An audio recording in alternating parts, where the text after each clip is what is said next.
gets healthy. After the completion of pollination, today we are going to learn about the outbreeding devices. Most of the angiosperms produce bisexual flowers. That means they prefer cross-pollination and they avoid self-pollination. So, here they adapted outbreeding devices. Now, what are the outbreeding devices? Outbreeding devices are the mechanisms which are adapted by the plants in order to prevent self-pollination. Now, let us see some of the examples of outbreeding devices.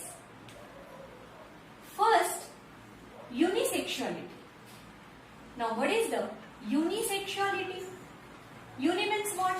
Uni means single. That means plant having single sex. Okay? Now, when plant consists of only one type of flower, either male flower or female flower, then it is known as a dioichism.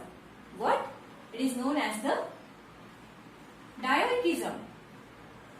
That means plant bears either male flower or female flower. So here the plants are unisexual. That means they avoid self-pollination and they prefer cross-pollination. If plant may be monoecious, plant may be monoecious, for example, maize. Now what happened in maize?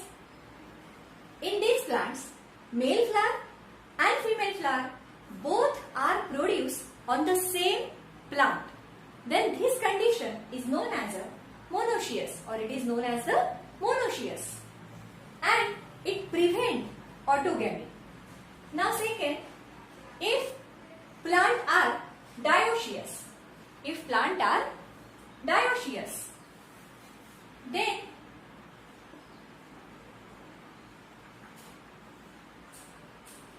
male flower and female flower both are produced on the different plant. Then it is known as dioecious. For example, mulberry and papaya.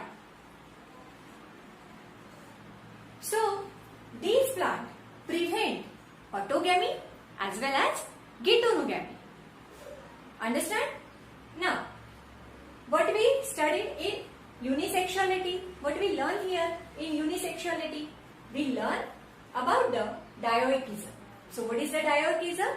When plant bears either male flower or female flower, then it is known as a dioichism.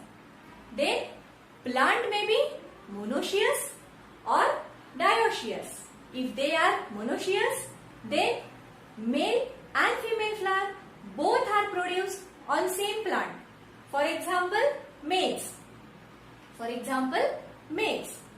And if plant may be dioecious, then male flower and female flower both are produced on different plant. For example, mulberry and papaya.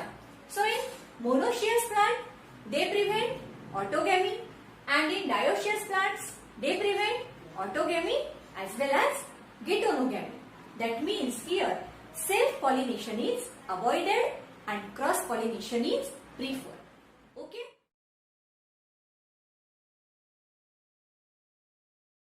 Now, second example is known as the dichogamy.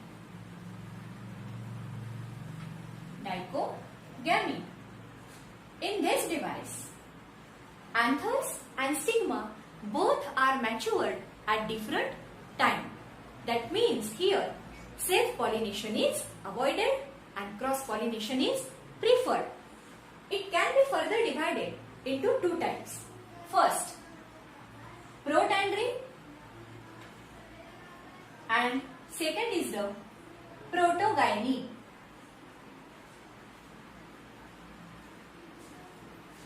In this term, here andry means what? Androecium, and here gyne means what? Gynoecium. That means here first androecium is matured before the gynoecium, or first matured anther before the stigma. Therefore, it is known as protandry. An example of protandry is sunflower. Now, in protogyne, here gyne means what? Gynoecium. So here first gynoecium is matured before the androecium, or first stigma is matured before the anther, and therefore it is known as a protogyne. For example, gloriosa. What is the example of protogyne? Gloriosa. So, what we learn in dichogamy? We learn here dichogamy means it is the device in which anther and stigma both are matured at different time, and therefore self-pollination is avoided. It can be further divided into two types, protandry and protogyne. In protandry, first androecium is matured before the gynoecium, or first anther is matured before the stigma. Example of protandry is sunflower, and in protogyne, what happened? Gynoecium is matured first before the androecium, or stigma is matured first before the anther. Example is gloriosa. Understand? Now,